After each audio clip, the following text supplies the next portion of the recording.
about. Verse 17, the world is passing away, and with its lust, the shameful pursuits and ungodly longings. But the one who does the will of the Father and carries out his presence lives forever. So you're relying on the world, it's going to pass away.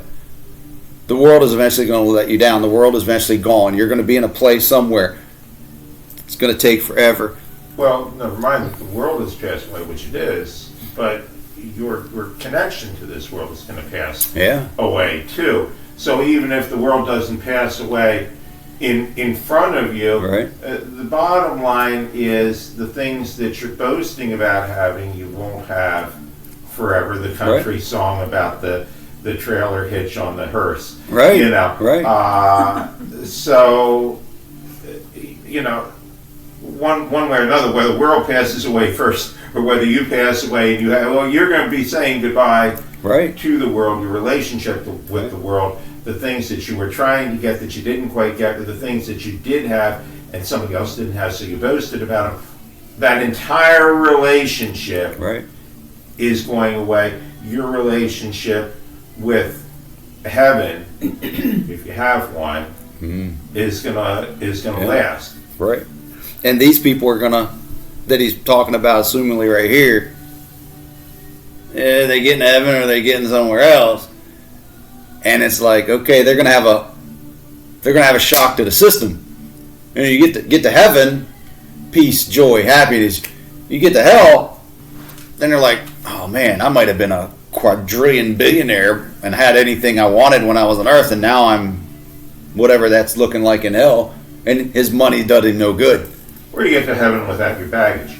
Yeah. Because all your baggage went, all your baggage stayed on earth, where you really did kind of love it, but you had faith and you got saved and you're in heaven, but you didn't really send anything forward. Yeah. You're a pauper in heaven, technically, even though there's going to be no paupers in heaven. I do wonder, if there are going to be some kind of people in heaven turning their head. Heaven, and it's peace and joy.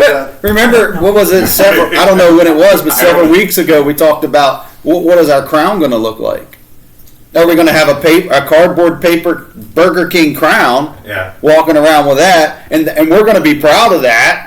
Because, or not proud as far as the worldly proud, but we're not going to have negative emotions about it, and the guy that has the most glorious big crown of all is not going to have negative emotions when he walks by us and goes, Ivan's only got a paper cardboard Burger King crown. It's not going to do none of that. It's going to be like, tell me about what you did for Christ, and just enjoys it. So it's fascinating. And he goes on in verse 18.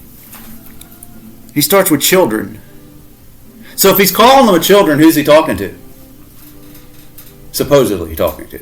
Well, at his age, he was talking to pretty much every other person. Yeah, everybody else was younger if we do age. But if he's talking to children, what is children mostly equated to in the Bible? New believers. Believers. Yeah. So he's talking to a group of supposed believers, but the way he's talking is like, are you sure? And don't we have to check ourselves at different times throughout our walk with Christ and going, I just may be a little skew on this topic or this thing. I read something, I'm like, boy, I got to adjust my life because I'm supposed to be going left and I've been going right. And he's saying, children. So it is the last hour, the end of the age, and just as you heard that the Antichrist is coming, the one who will oppose Christ, attempt to replace him, even now many Antichrist false teachers have appeared, which confirms our belief that it is the last hour. Well, he only wrote that, 2,500 years ago? Somewhere in there? And he was talking about the Antichrist? We're still waiting on the Antichrist, right? Well, I mean, with a capital A, right? That there's apparently going to be one that is the real be-all and end-all. But certainly,